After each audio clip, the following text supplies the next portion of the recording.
Linux organizes files in a logical hierarchy. This hierarchy uses many directories grouped into larger units called file systems.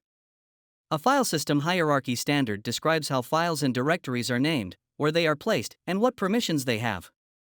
A Linux file system has files and subdirectories. A subdirectory, or child directory, sits inside a parent directory.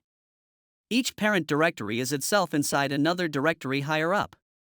The Linux directory structure resembles an inverted tree, with the root directory at the top and all other directories branching downward from it. In this tree, the branches are subdirectories, and the leaves are files. The root of the directory is represented by the / symbol. All other directories connect to it. A / also separates directories in a path name. A path name shows the location of a file or directory in the file system. For example, this is the path name of a file. In this path name, all these slashes are the directory separators, while this slash is the / directory. In this example, the home subdirectory is located under the / directory.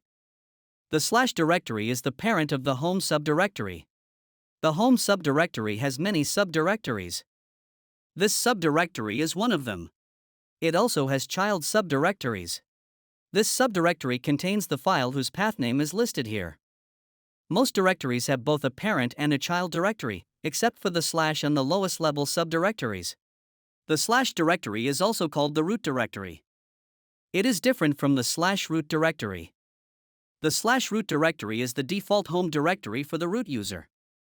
The root directory has no parent, and the lowest level subdirectory has no child directory. Directories available just under the / directory are called top-level directories. Top-level directories contain the files that provide Linux's default functionality. Some of these directories hold static data, while others contain dynamic information. Static data refers to file content that remains unchanged unless modified explicitly. Dynamic or variable data, in contrast, refers to file content that is modified and updated as required by system processes.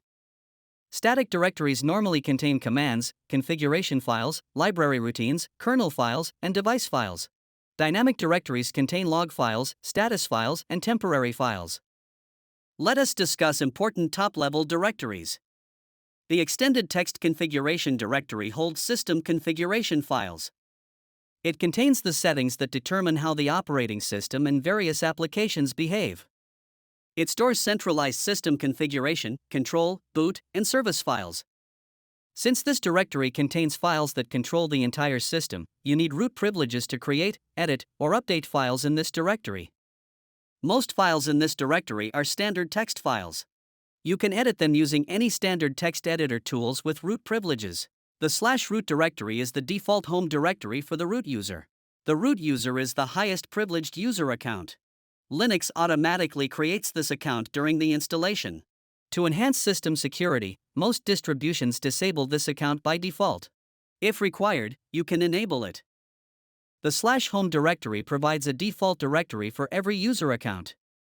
When you create a new user account with default settings, Linux automatically makes a new directory in this directory.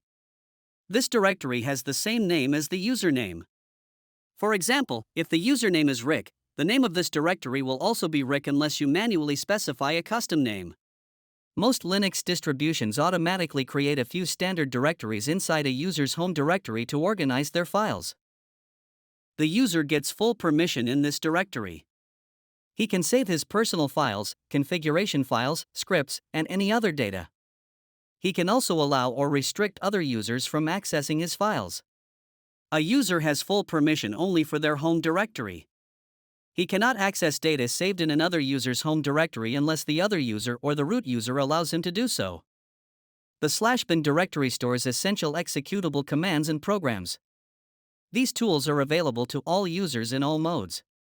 You can also use them when the system boots or in single user mode to repair or customize the file system. To simplify the file structure, in many distributions, this directory is a symbolic link to /us or /bin directory.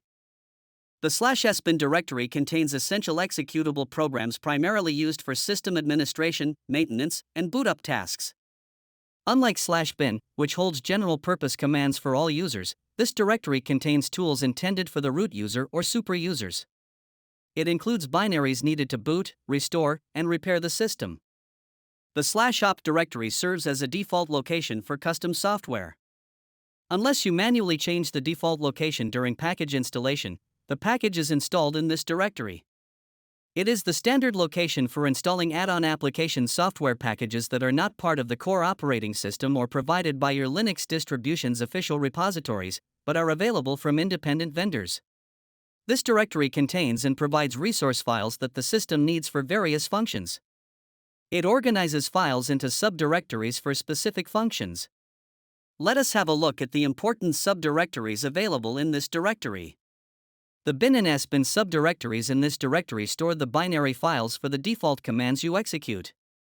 In earlier versions, these files were stored in the default /bin and sbin directories. Later, these binary files were moved into directories within this directory, and symbolic links were created between them.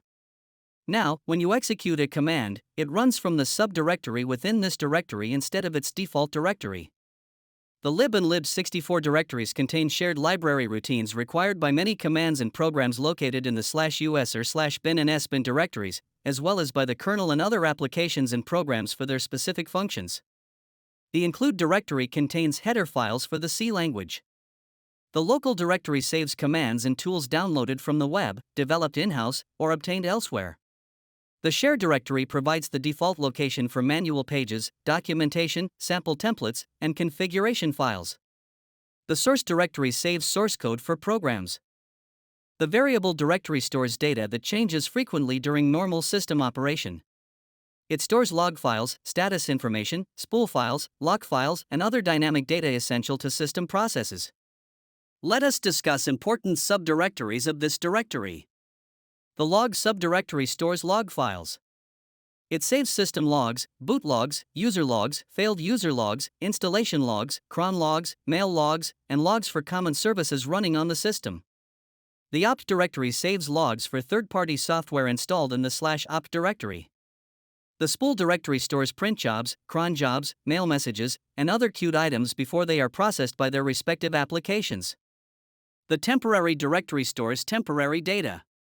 It is different from the top-level temporary directory. The top-level temporary directory keeps temporary data for 10 days, while this directory keeps it for 30 days. Another noticeable difference between the two is that the top-level temporary directory serves as a repository for temporary files. Many programs create temporary files here during runtime or installation. The temporary directory in the variable directory allows running programs or services to save their temporary data for a longer period. The device directory stores node files for physical and virtual devices. The kernel communicates with these devices through corresponding device node files located in this directory. These device files are automatically created and deleted by the dynamic device management service. The process file system directory maintains information about the current state of the running kernel. It includes details on the current hardware configuration and the status of CPU, memory, disks, partitioning, file systems, networking, running processes, and so on.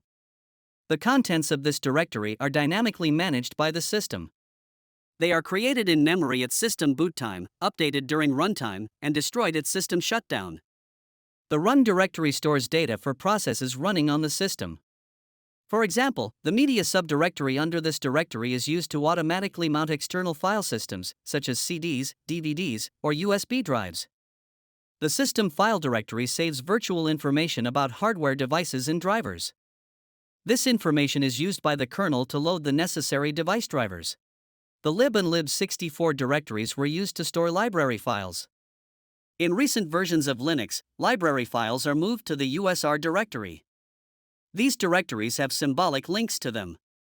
That's all for this video. If you have comments, suggestions, or feedback about this video, please share them in the comment box.